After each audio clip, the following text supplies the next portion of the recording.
Assalamualaikum warahmatullahi wabarakatuh.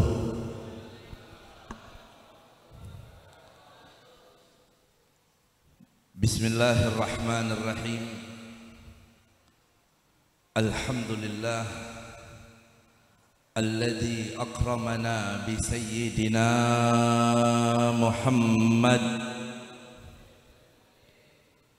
Alhamdulillah alladzi syarrafana bi sayyidina Muhammad. Alhamdulillah alladzi ja'alana min khairi ummatin bi sayyidina Muhammad.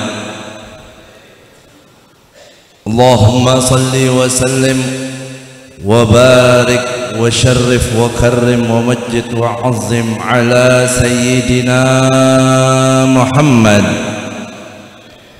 طب القلوب ودوائها آمين وعافية الأبدان وشفائها والنور الأبصار وضيائها وقوت الأرواح وغذائها وآله وصحبه أجمعين. أما بعد، سبحانك لا علم لنا إلا ما علمتنا إنك أنت العليم الحكيم. فرب اشرح لي صدري ويسر لي أمري واحلل عقدة من لساني يفقه قولي. نسأله تبارك وتعالى أن يرزقنا وإياكم فهم النبيين وحفظ المرسلين وإلهام الملائكة المقربين آمين يا رب العالمين. Yang sama kita hormati, yang kita muliakan segenap para guru-guru kita. Ada bersama kita Kiai Haji Saifullah Hasbiyallah, Kiai Haji Qahar Muzakkir, Kiai Haji Makhdum, Kiai Haji Muhajir bin Kiai Haji Zayadi Muhajir, Sahibul Fadilah, Sahibul Hajah, Kiai Haji Badrul Zaman bin Kiai Haji Muhammad Yasin, para kiai, para asatidzah yang lain yang mohon maaf tidak al-fakir sebut namanya satu persatu, yang insyaallah tidak mengurangi ta'zim dan hormat saya kepada beliau semua. Segenap para sesepuh tokoh masyarakat, panitia peringatan Maulid Baginda Nabi besar Muhammad sallallahu alaihi wasallam. Yang saya hormati, yang saya muliakan, ma'asyiral hadirin wal hadirat, muslimin muslimat rahimakumullah. Mudah-mudahan hadirnya kita, kumpulnya kita di sini menjadi sebab Allah turunkan limpahan barakat dan rahmat pada kita semua. Semoga Allah berikan kita panjang umur dalam sehat wal afiyah, dalam ta'ah dan ibadah, dan semoga semua kita husnul khatimah. Allah masukkan kita ke surganya dan kita dikumpulkan bersama Nabi kita Muhammad sallallahu alaihi wasallam. Amin ya rabbal alamin. Ahibba'il kiram, ma'asyiral hadirin, jamaah yang dimuliakan Allah. Ada ungkapan dari satu ulama, dalam syairnya dikatakan, man asyaral ashrafa asya musharrafan wa mu'ashirul arzali ghaira musharrafi.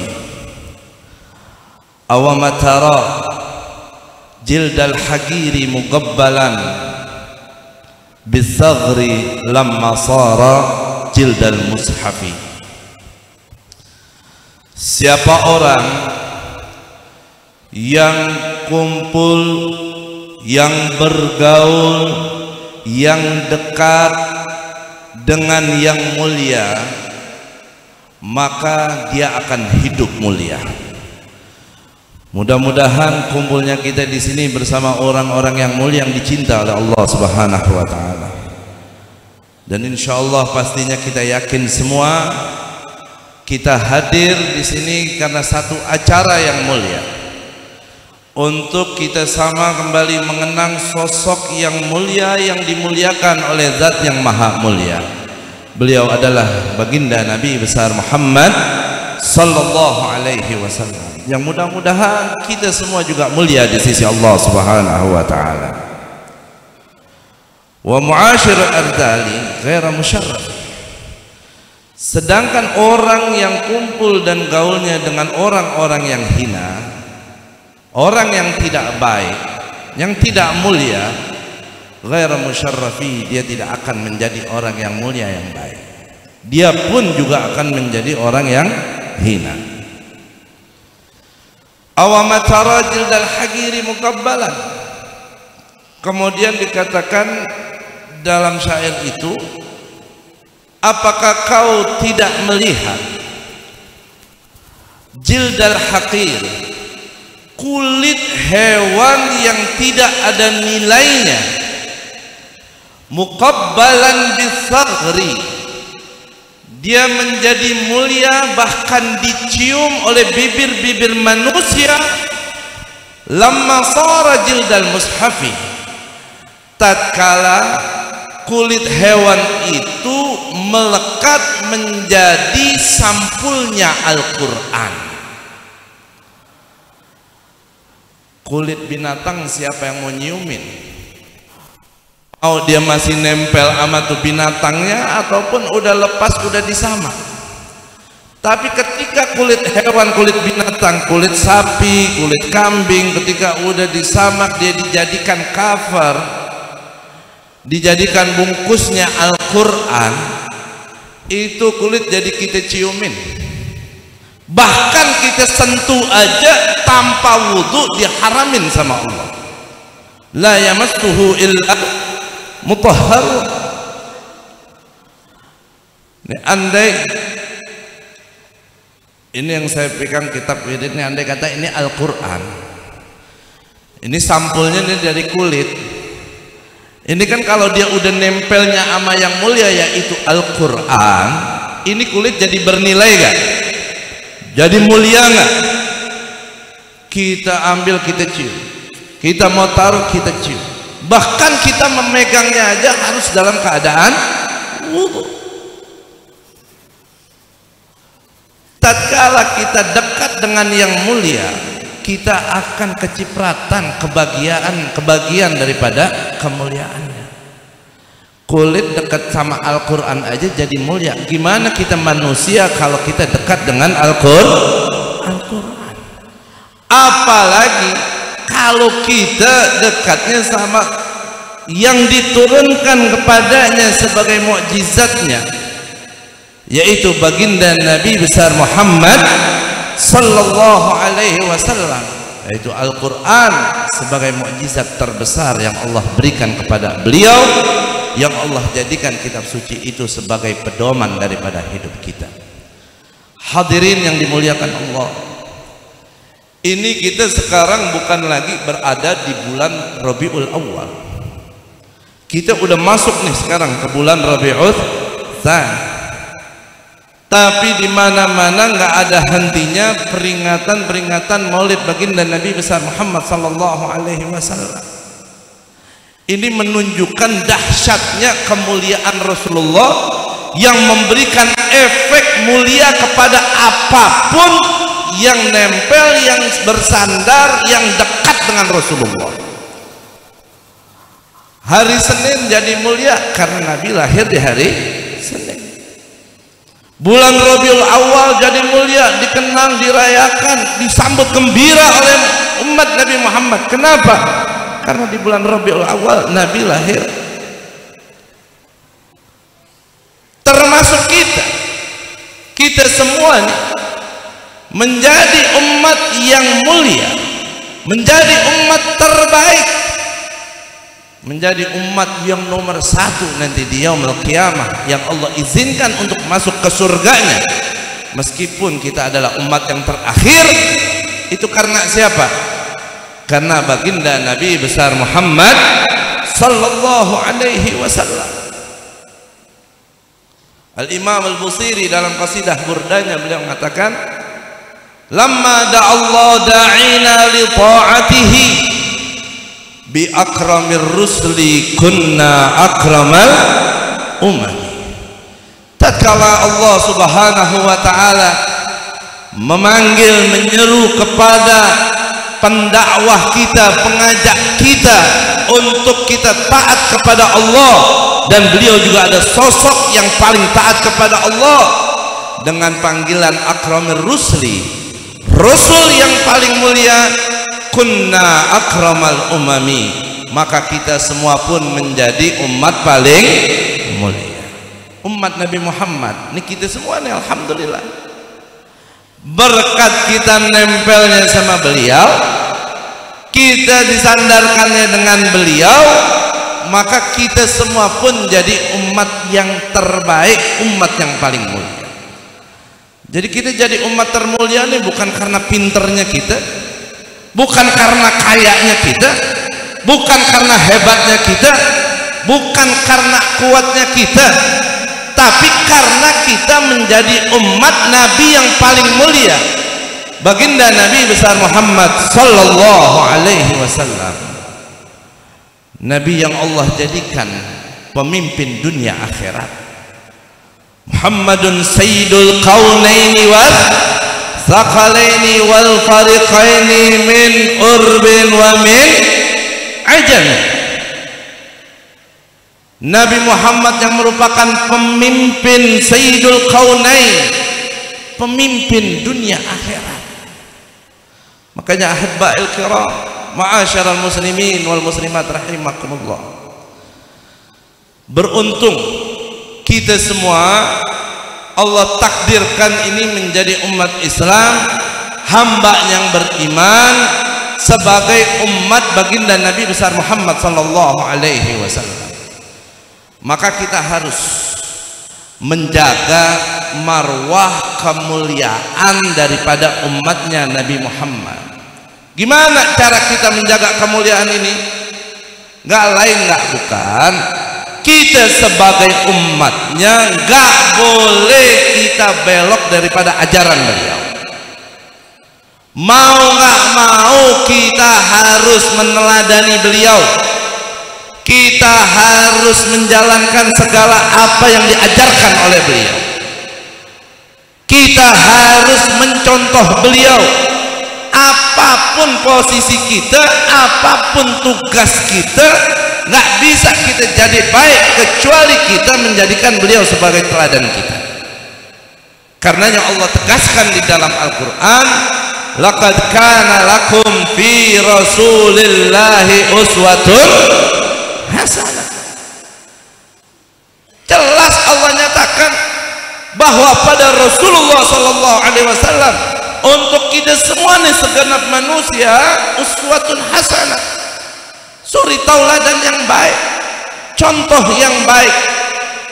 Nah inilah celakanya kita sekarang, sudah banyak kita yang nggak menjadikan kita punya nabi yang berkat beliau derajat kita dijadikan umat paling mulia, tapi kita nggak mau menjadikan nabi sebagai contoh kita.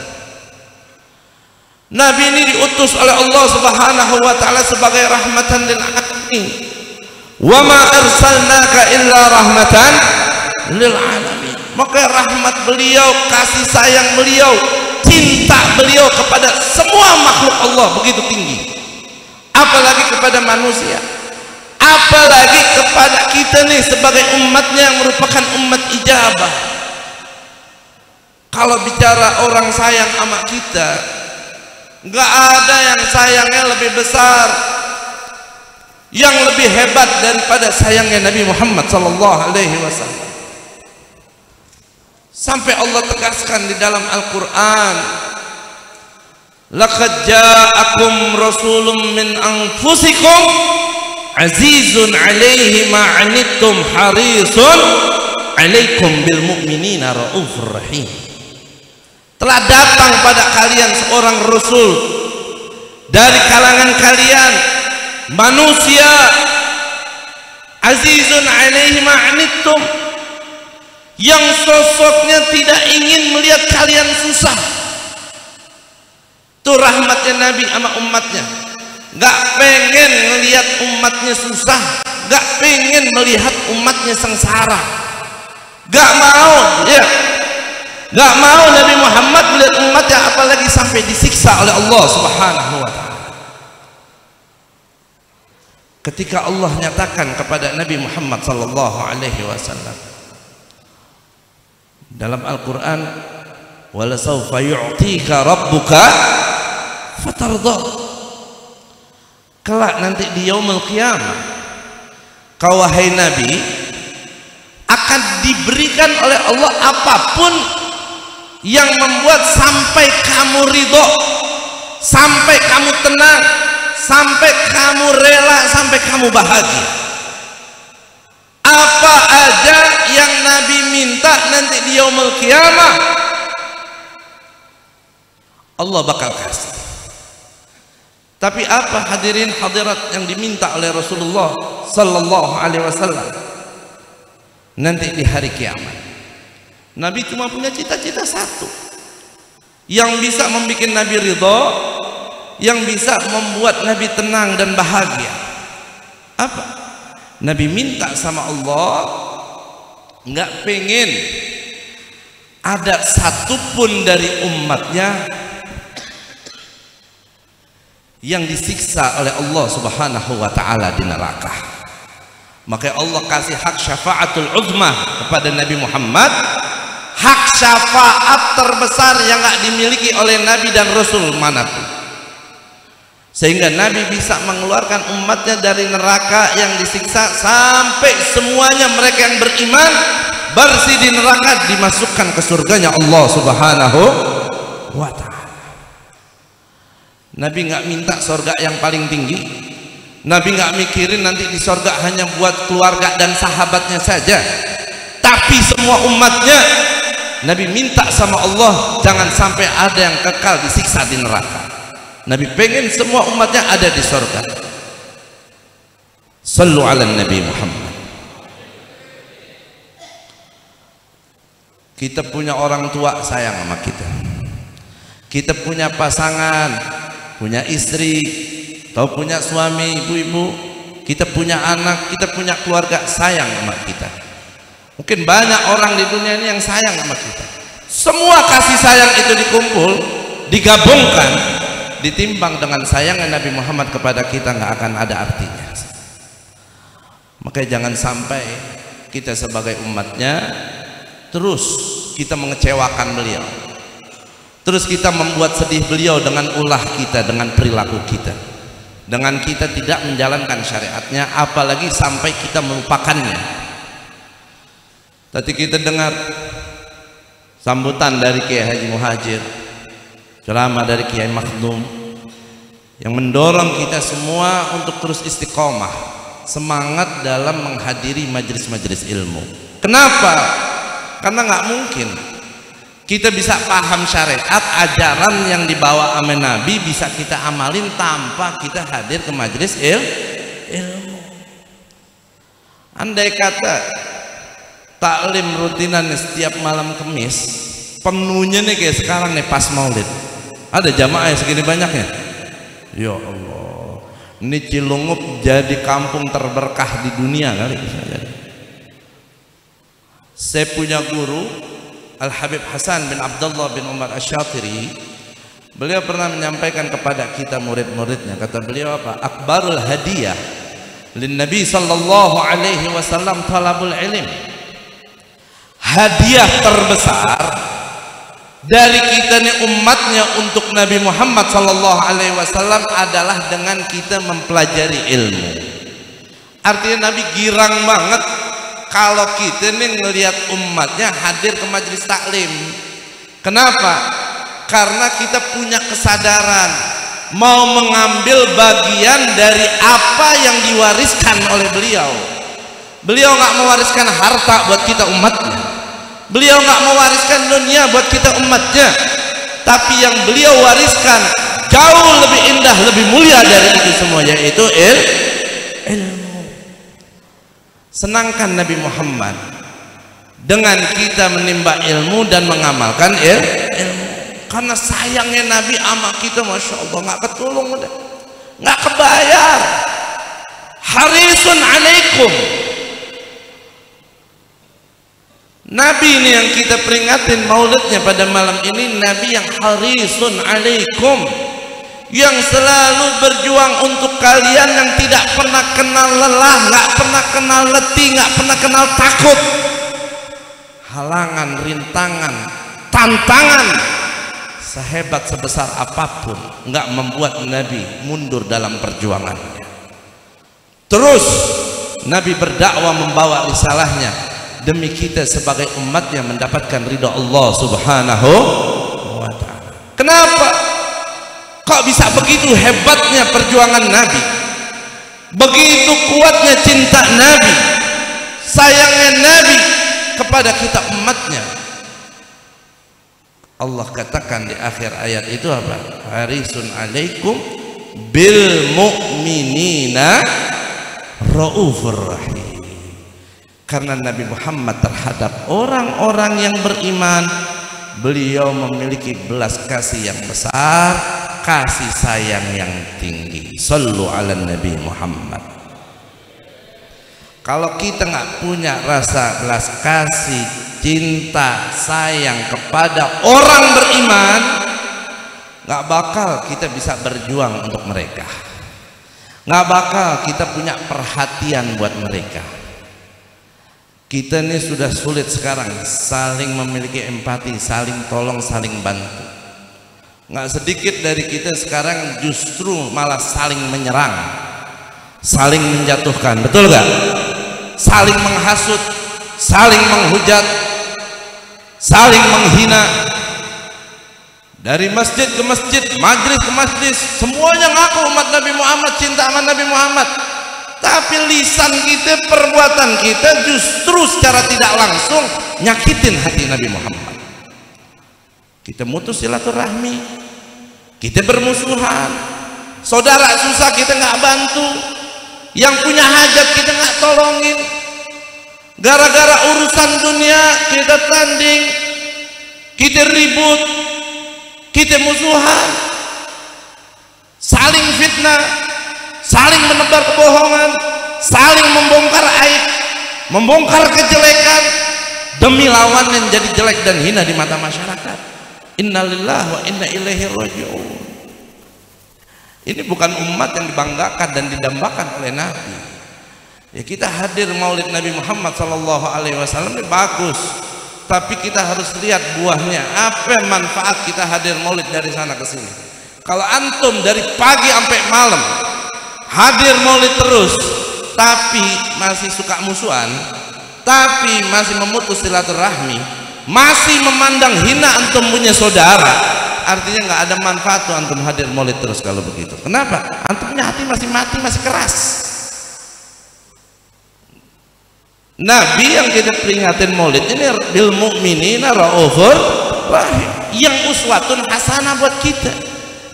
Maka kalau kita betul menjadi umat Nabi, merasa terima kasih dengan Nabi yang udah mengangkat derajat kita sebagai umat paling mulia, ikutin akhlaknya Nabi, contoh sifatnya Nabi dan perilakunya Nabi.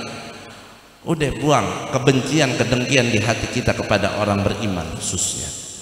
Gimana kita bisa hidup tenang, hidup bisa nyaman, doa kita mau dikabulin kalau kita masih banyak nanam kedengkian kepada umat Islam. Makanya melalui momen-momen maulid ini kita sering berkumpul, sering bersilaturahmi. Harapan kita nih, mudah-mudahan ukhuwah kita semakin dikuatkan oleh Allah Subhanahu wa taala, persatuan kita semakin dikokohkan oleh Allah Subhanahu wa taala. Nggak mudah lagi kita dipecah belah, insya Allah. Ini kenapa saya tegaskan, karena ini kita udah mau masuk pilkada lagi nih. Ya biasa deh kalau ada pilkada, pemilu, ya udah kayak jadwal kita untuk berantem udah kayak jadwal, udah pada saling musuhan. Bukan cuma masyarakat awam atau masyarakat biasa aja, kadang tingkat ulamanya pun begitu. Nggak habibnya, nggak kiainya, nggak ustadznya, gara-gara beda pilihan daripada berantem. Ya lu mau milih apa, punya hak masing-masing, silakan. Yang satu mau dukung A, yang satu mau dukung B juga silakan. Yang penting jangan mutus silaturahmi, jangan saling bermusuhan. Nabi sedih. La tanzilur rahmah ala qaumin fihi qati'ur rahim. Kata Nabi, rahmat Allah nggak turun pada kaum yang di dalamnya ada yang memutus silaturahmi. Kalau kita pengen punya negeri berkah, kita punya kota berkah dalam lindungan Allah, jaga silaturahmi yang baik. Jangan mudah kita kemakan hoax, jangan mudah kita diadu domba. Jaga ukhuwah kita, persatuan kita. Itu salah satu cara terbaik kita untuk membela negara kita. Ya, kalau mau bela negara jangan terpecah belah, bukan cuma berkoar-koar teriak doang. Ya. Kalau ngomong cinta negeri, bela negara, bela bangsa, cinta Pancasila dan seterusnya, tapi kerjaannya ribut mulu, itu mau ngancurin negara secara tidak langsung. Jaga ukhuwah kita, jaga marwah umat Nabi Muhammad SAW. Perlindungan Allah, pertolongan Allah akan turun kepada kita.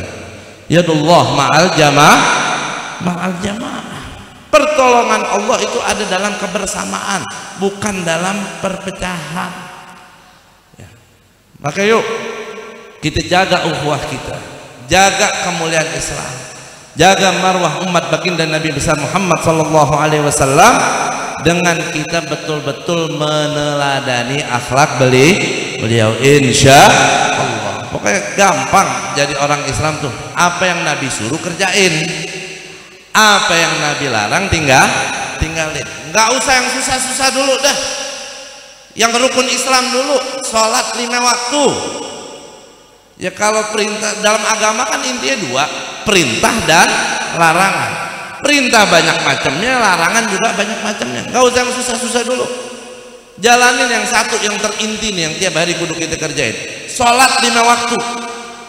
Malu hadir maulid kemana-mana, sholat kagak. Ada nggak model begitu? Ini gue yakin yang hadir ada yang belum sholat isya nih. Jangan kan belum sholat isya, mungkin maghrib aja tadi kagak sholat. Biar kata lu jadi donatur terbesar, biar kata lu jadi orang paling capek nih dalam acara maulid, lu yang masang tenda, lu yang bongkar, lu yang masak kebuli, lu yang nyuci, lu yang bagiin semua, lu nggak sholat, Nabi enak sama lu. Ya, maulid ini bukan rukun Islam, tapi maulid baik dalam Islam, tapi sholat ini rukun. As-salatu imaduddin. Bahkan Nabi umpamakan sholat ini laksana kepala yang ada di jasad kita. Sebagaimana jasad gak bisa hidup tanpa kepala, agama pun juga tidak bisa hidup tanpa sholat. Nah kalau sholat kita udah berantakan, segala urusan juga pada berantakan.